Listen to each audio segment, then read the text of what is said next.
Alright, YouTube, what's going on? Welcome back to Beyond the Box Score. We've got Monday Night Football on deck, Week 6 of the NFL season, and it's a big one, the Atlanta Falcons taking on the Buffalo Bills. In today's video, I'm diving deep into this matchup. We're breaking down both sides of the ball, analyzing key stats, and finishing with my official predictions on the side, total, and a few player props I think have real value. So if you're tailing, fading, or just trying to cash in on primetime, this is where you want to be. As always, make sure you're checking that pinned comment. That's where I'll have my final plays posted before kickoff, completely free. Now, let's get into it. The Falcons are 4.5 point underdogs at home, total sitting right around 49.5. Atlanta comes into this one off a bye week, fresh and rested, after their 34-27 win over Washington. Meanwhile, Buffalo is trying to bounce back from a Sunday Night Football loss to New England, 23-20.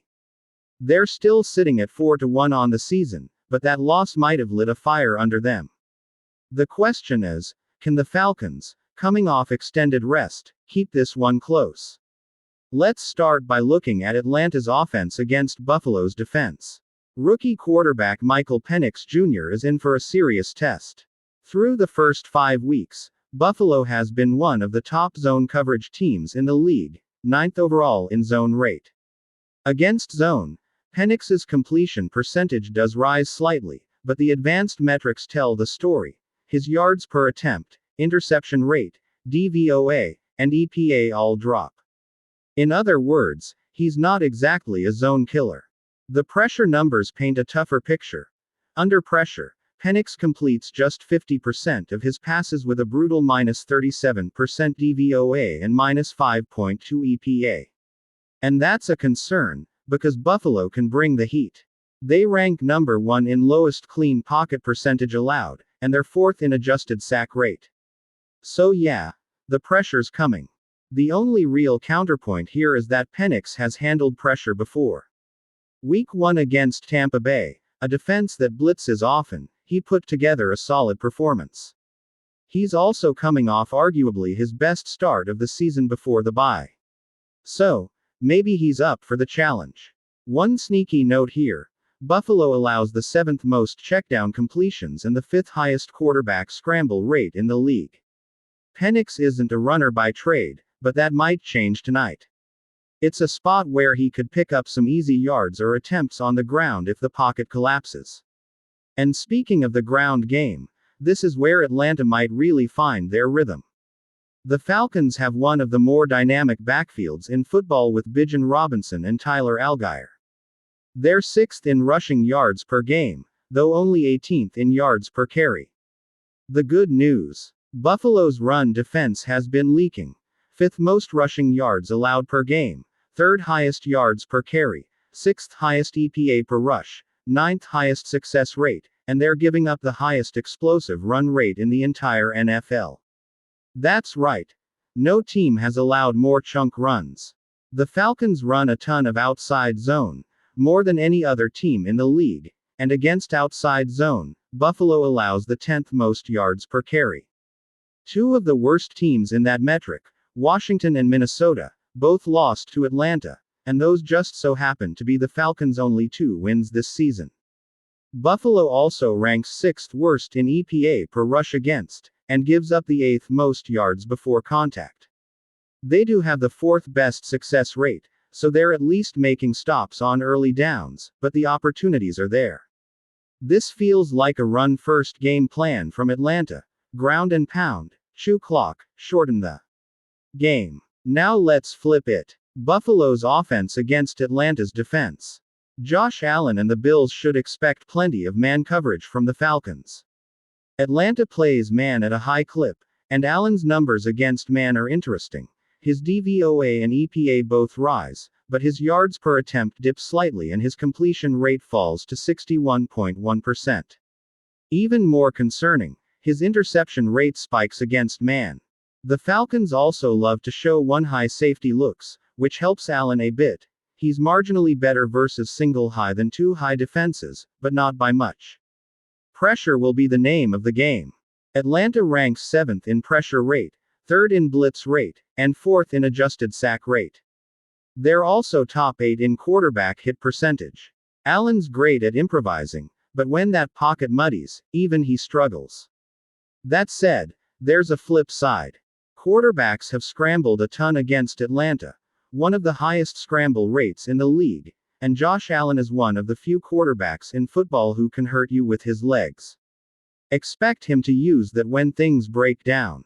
Buffalo's run game, led by James Cook, has quietly been one of the most efficient in the league, 2nd in yards per game and 8th in yards per carry.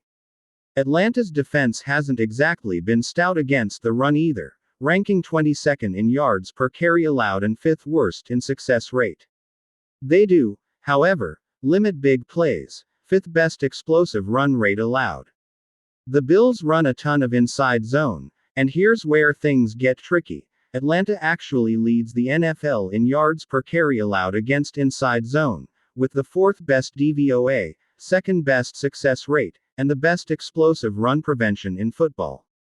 So Cook might find steady yardage, but don't expect many long breakaways. So where do we go from a betting standpoint?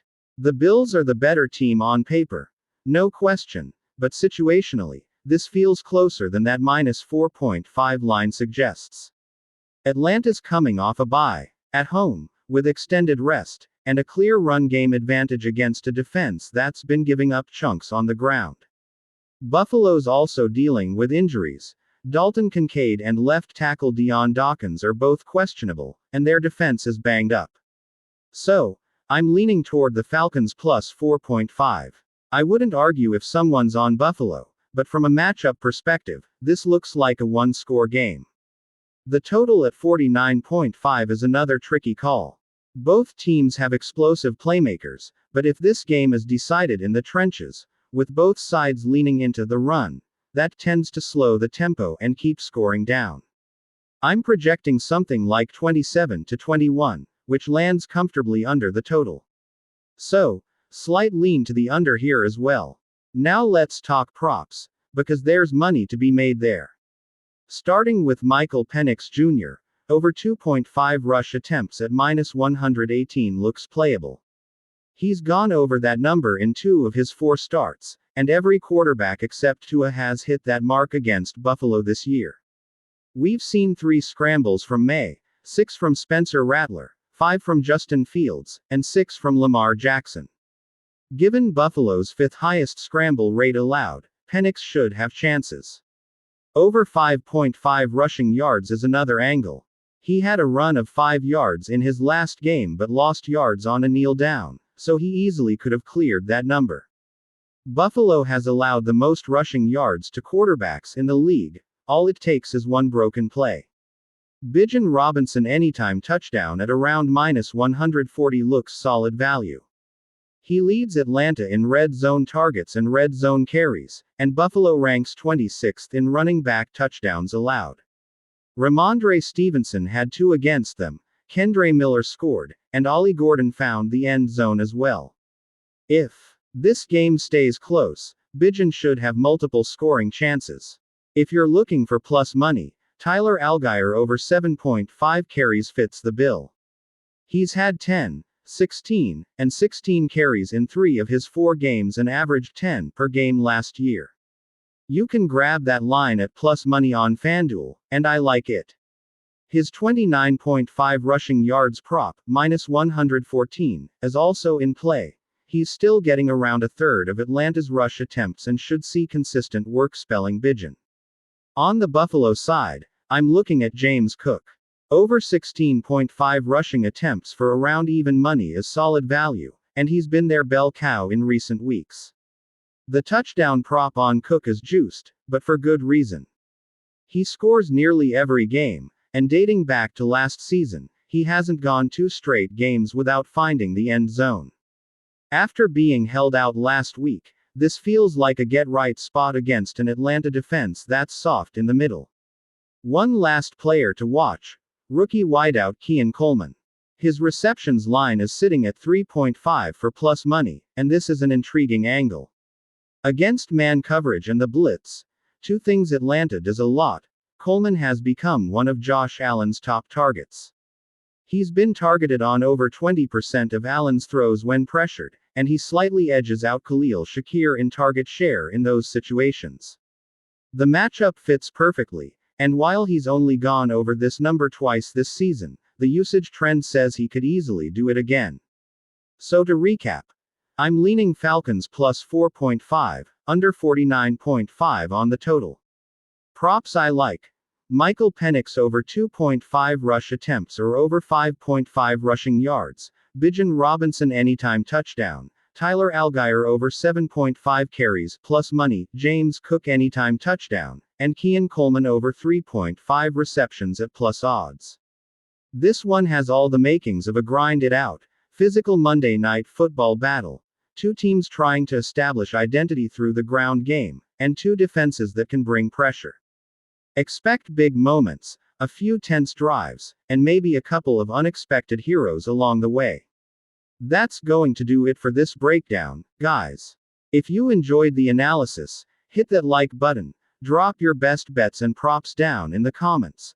I love seeing what you're riding with, and make sure you're subscribed so you don't miss any of our daily breakdowns here on Beyond the Box Score. If you made it this far, comment 19 down below so I know you're part of the winning squad. Thanks for watching. We'll see you in the next one.